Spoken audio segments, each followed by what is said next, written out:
We're gonna start the beginning. Hi guys, it's Tori here at Horses of Gili. We're in this central area right now because we're actually here to get our vaccine, but we're waiting on the doctors, so I thought I would do a live stream to let you see the working horses and their conditions here on the island. So I'm actually gonna have someone hold the phone and follow me while I go check them out.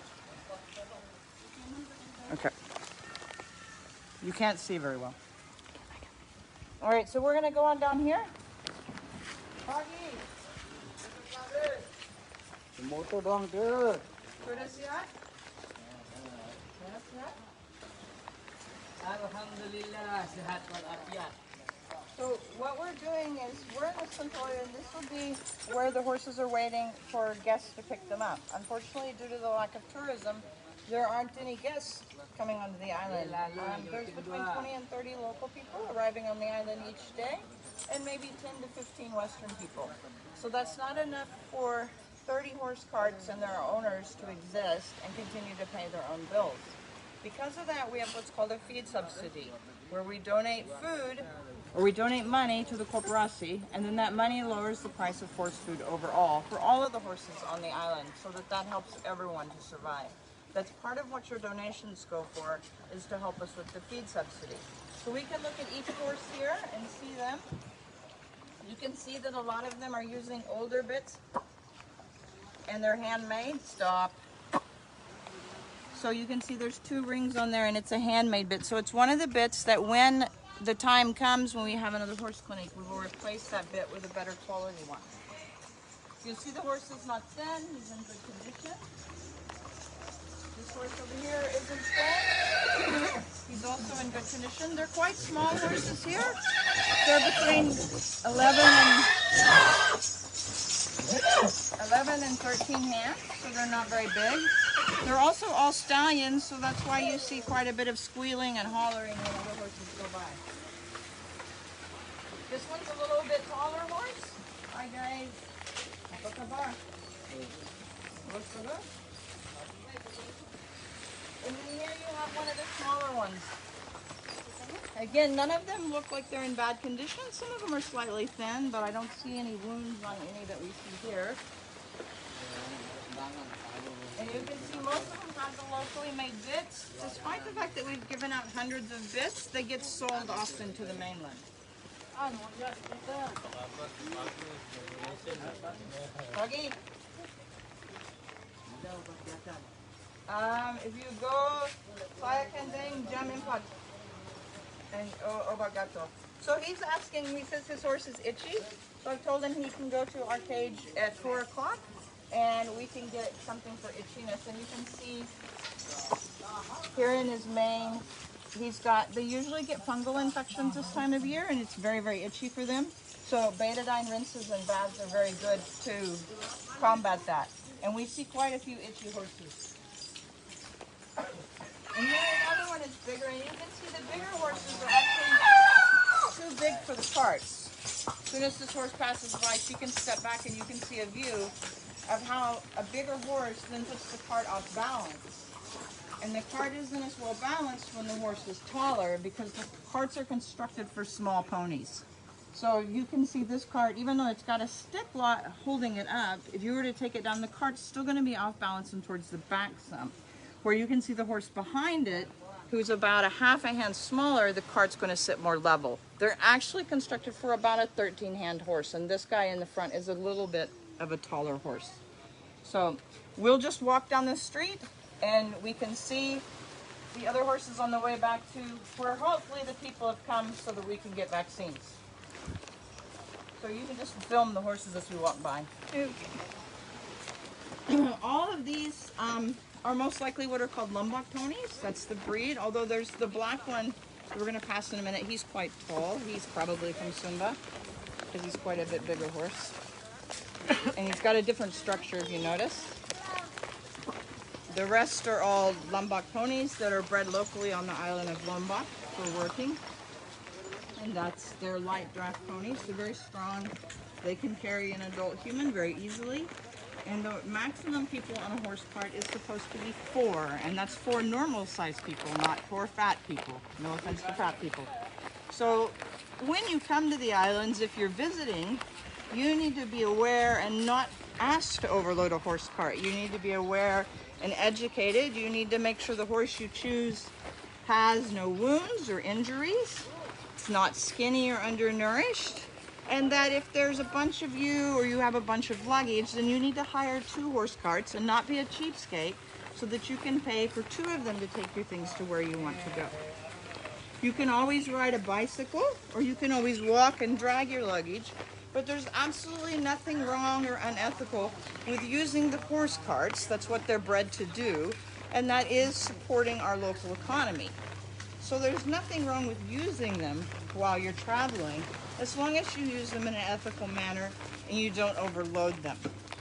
They aren't very comfortable, to be honest, for taller people. So a lot of us choose to ride our bicycles around the island, 1, because it's cheaper, and 2, because they aren't very comfortable for taller people.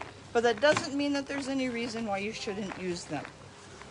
Things like vans and what is it called when you boycotts, they don't work in this kind of situation, because even if you were to boycott the Gili Islands, they're still going to use horse carts. It's a local law that people have tried to change for many years, and it doesn't allow motorized vehicles. People with a lot more political power than myself have tried to change this law, and it's not going to change at this time. So in the foreseeable future, the mode of transport on the Gili Islands will be horse carts. It's not dangerous, doesn't hurt them, it's fine.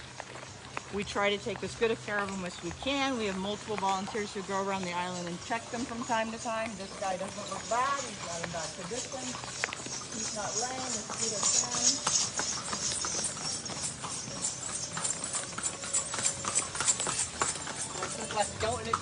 And you have to keep in mind that everything that you use when you vacation on the Gili Islands is carried by a horse cart. The buildings are built by people carrying blocks of stone, wood, cement, bamboo by horse carts. Your drinks and your beer that you drink is carried by a horse cart. The mattress that you sleep on is carried by a horse cart. Motorized vehicles aren't allowed. There are 2 motorized vehicles on the island that they use for rubbish collection in the early mornings and late evenings so that tourists don't see them. But they're the only ones allowed, and to be honest, they've had a lot of mechanical troubles with them, and they have a lot of trouble keeping them running. So it's kind of a waste of money and effort. Lots of people have suggested using electric vehicles, but again, the problem is our electrical infrastructure on the island is not great. So if you have an item that needs to be charged with batteries, then the batteries are eventually destroyed by the constant electrical surges we have, because the power goes on and off very frequently. And if you have an electrical cart, say, there's no one who can maintain or work on them. So even if we took away all the horses, and what would we do with them all, and build all electric carts, eventually we're going to have a bunch of broken electric carts being pulled by horses because there's no one to maintain them or take care of them. And that also brings into question, if this does happen, Dia mau main pertama kalau penontonnya sedikit. what do we do with the 300 odd horses that are across the 3 Gili Islands that are needed for the work right now? Because if they're not going to be working, they're going to be eaten.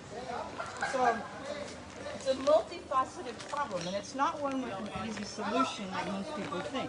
Most people are like, oh, just get rid of the horses, replace them with electric vehicles. But it's really not that simple. And the other problem is the roads on the island. We're on a good road right now. It's made of bricks, it's nice, it's not bad for the horses' feet. But the vast majority of the roads on the island are not. So even really well-equipped electric vehicles or well-equipped golf carts are going to be unable to navigate our roads, especially during the rainy season. At the current time, the infrastructure simply doesn't exist on the islands for them to support anything other than horse carts. And that is part of what makes our islands unique. It's very green, it's not damaging to the environment, and it's a very nice and unique way. It's quiet, there's no air pollution, you don't have to listen to motorbikes all day. So most of us really like it. So what our goal at Horses of Gili is to make sure that the horses are used ethically, with good husbandry and proper care.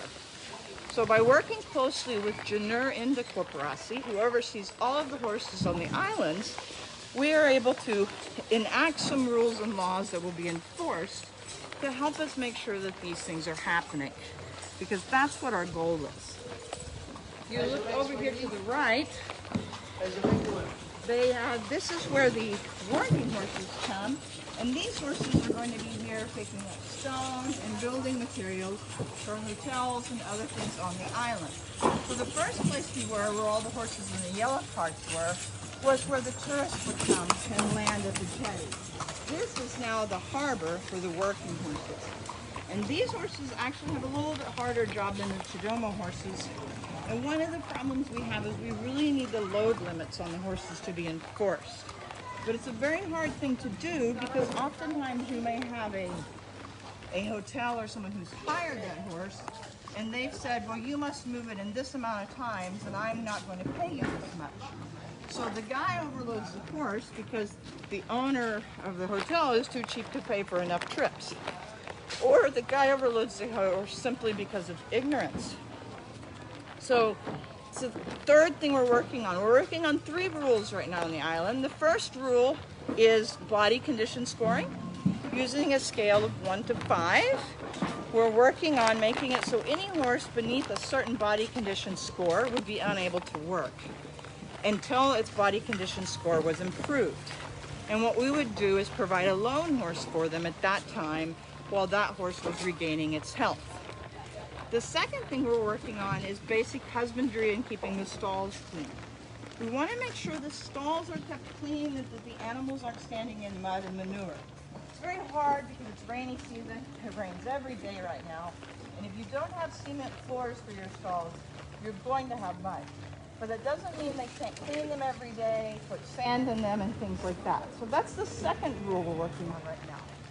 Then the third rule we're working on is going to be load limits.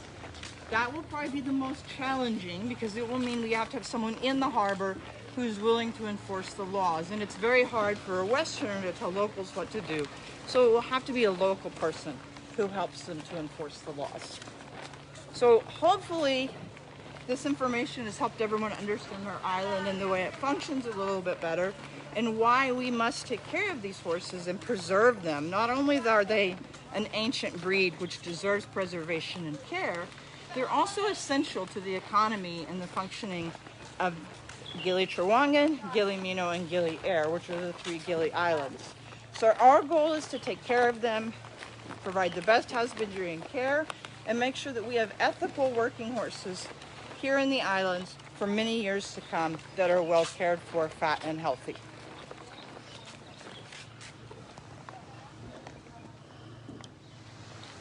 So thank you so much for watching, guys. We're almost back at the vaccine clinic, so we will finish this up, and hopefully by now the doctors have arrived, because I'm sure